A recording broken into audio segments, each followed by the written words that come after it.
అదే RTV app వార్తల్ని క్షణాల్లో చదివే అవకాశం ఉంటుంది. ఒక న్యూస్ పేపర్, ఒక టెలివిజన్ ఛానల్ మీ చేతుల్లో ఎప్పుడూ ఉంటాయి.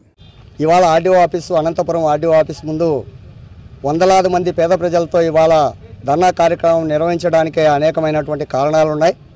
ఈ కారణాలు అనేది ఏంటంటే, బ్రాహ్మణపల్లి చెరువు 93 సర్వే నెంబర్ 134 ఎకరాల 67 సెంట్ల భూమి గతంలో అంటే 2014లో కొంతమంది రాజకీయ నాయకులు, కబ్జాదారులందరూ కూడా కలిసి చెరువునంతా కూడా చుట్టూ ఉన్నటువంటి కట్టలన్నీ తెంపేసి ఆయా గుంతలన్నీ ఉన్నటువంటివన్నీ కూడా పూడికలన్నీ బూడ్ చేసి అది సాలకత్తే కొత్త మట్టిని తోలి అదంతా కూడా సాగు భూమిగా తయారు చేసి ఇవాళ కబ్జాదారులంతా కూడా కబ్జా చేసుకొని అగ్రిమెంట్ చేసుకొని రిజిస్ట్రేషన్ కూడా చేయించుకొని తన స్వాధీనంలో ఆక్వే చేసుకొని ఇవాళ లేఅవుట్లు కూడా వేసుకొని ప్లాట్లు వేలాది రూపాయలకు విక్రయించుకోవడం జరుగుతుంది, లక్షలాది రూపాయలకు విక్రయించుకోవడం జరుగుతూ ఉంది.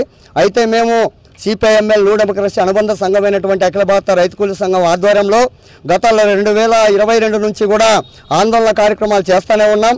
ఇటు కూడేరు మండల అధికారులైనటువంటి ఎంఆర్ఓ గారికి, అదేవిధంగా ఆర్డీఓ గారికి, కలెక్టర్ గారికి అనేక సార్లు అర్జీలు ఇవ్వడం జరిగింది.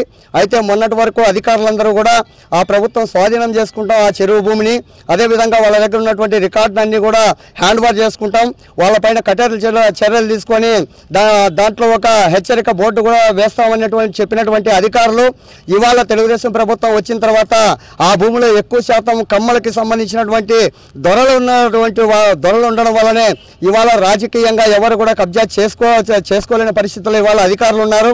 ఎందుకంటే అధికారులందరూ కూడా రాజకీయానికి అనుకూలంగా పనిచేస్తూ ఉన్నారు, పేదలంటే నిర్లక్ష్యం వహిస్తూ ఉన్నారు. అందుకోసమని అఖిల భారత రైతు కూలీ సంఘం ఆధ్వర్యంలో గత 2022 నుంచి కూడా భూ కబ్జాదారులపై వ్యతిరేకంగా పోరాటాలు చేస్తూనే ఉంటాం కూడేరు మండల వ్యాప్తంగా. అందులో భాగంగానే మళ్ళీ ఈ చెరువును కూడా ఆక్వే చేసుకోవాలి, లేని పక్షంలో అఖిల భారత రైతు కూలీ సంఘం ఆధ్వర్యంలో ఇళ్ల స్థలాలకి మేము కబ్జా చేసుకోవాల్సిన పరిస్థితి రైతు కూలీ సంఘంగా వస్తుందని చెప్పేసి హెచ్చరించినప్పటికీ కూడా ఇప్పటికీ కూడా అధికారులు ఏమాత్రం స్పందించకపోవడం వల్ల పేదల పక్షాన నిర్లక్ష్యం చేసేదే కాకుండా సాయంత్రం అయితేనే అక్కడ ఉన్నటువంటి రాజకీయ నాయకులు ఒక భూమికి పట్టా చేసేయమంటే తెల్లారి లోపల కళ్ళు మూసుకొని వందలాది భూములకు పట్టాలు చేసేయడం జరుగుతూ ఉంది. కానీ పేదలకు 2 సెంట్లు స్థలాలకు పట్టాలు ఇచ్చేదానికి మాత్రం వందల రోజులు గడిపే విధంగా వ్యవహరిస్తూ ఉన్నారు. ఇది ప్రభుత్వానికి కరెక్ట్ అయింది కాదు. వెంటనే ఇవన్నింటినీ కూడా ఆర్డీఓ గారు పరిశీలించాలి, కలెక్టర్ గారు పరిశీలించాలి. భూమిని వెంటనే ప్రభుత్వం స్వాధీనం చేసుకోవాలి, లేని పక్షంలో మరింత ఈ ఉద్యమాన్ని ఉధృతం చేస్తాం. అప్పటికి చేయకపోతే మేము భూమిని స్వాధీనం చేసుకుంటామని చెప్పేసి ఈ సందర్భంగా హెచ్చరిస్తూ ఉన్నాం.